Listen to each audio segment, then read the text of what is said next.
في لبنان استطاعت لجنة التحكيم إنها تلتقي بياسين صاحب الموهبة المميزة من سوريا. أهلا وسهلا، كيف حالك؟ الحمد لله. تعرفنا عليك. اسمي ياسين الرجب. أهلا وسهلا ياسين، كم عمرك حبيبي؟ عمري 12 سنة. من وين؟ أهلا وسهلا. من وين يا ياسين؟ من سوريا، من دير الزور. أهلا وسهلا بأهل سوريا. يلا نسمع ايش عندك؟ مثل شو؟ قرآن كريم طبعا تقليد كبار القراء. ما شاء الله. طيب خلينا نسمع كمان. مين كبار القراء اللي الشيخ عبد الباسط عبد الصمد رحمه الله. الشيخ المنشاوي. الشيخ مصطفى اسماعيل. الشيخ البهتيمي. اسمحوا لي اطلب منه عبد الباسط. تفضل تفضل طبعا. سمعني عبد الباسط. بسم الله الرحمن الرحيم. الله.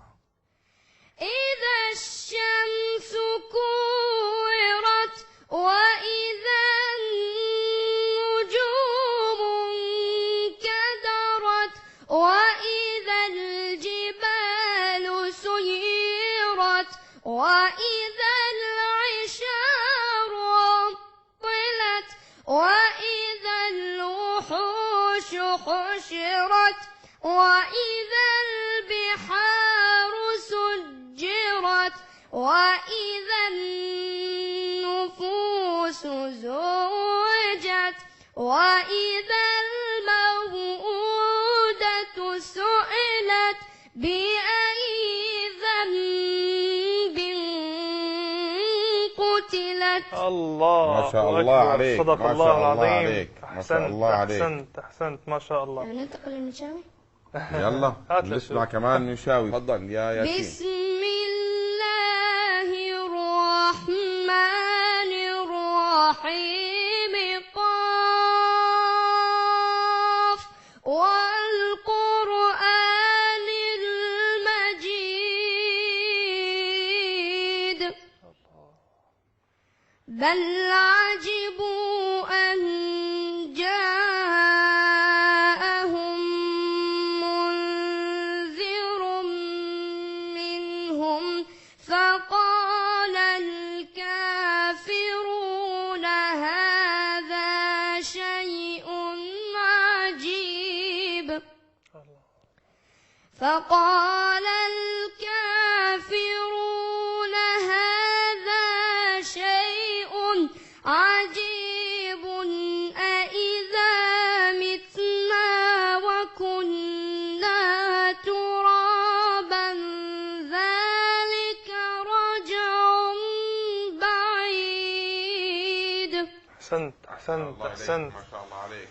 قد علمنا ما تنقص الأرض منهم وعندنا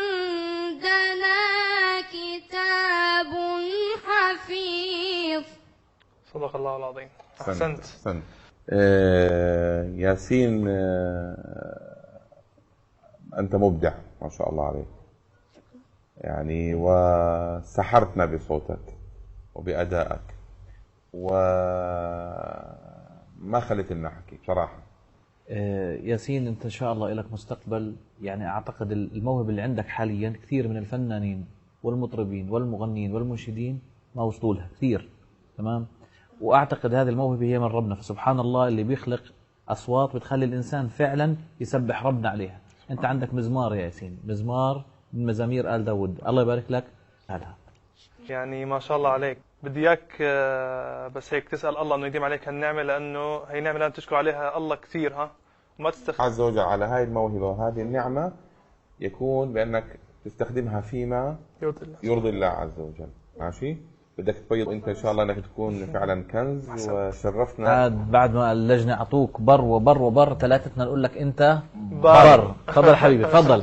يا اهلا وسهلا. طول ما انت مؤمن بربك هيكون عند حسن ظنك، وقول يا رب انا عبدك يا الله، راضي بقضائك وعدلك يا الله، اعقلها بس وتوكل وخلي على الله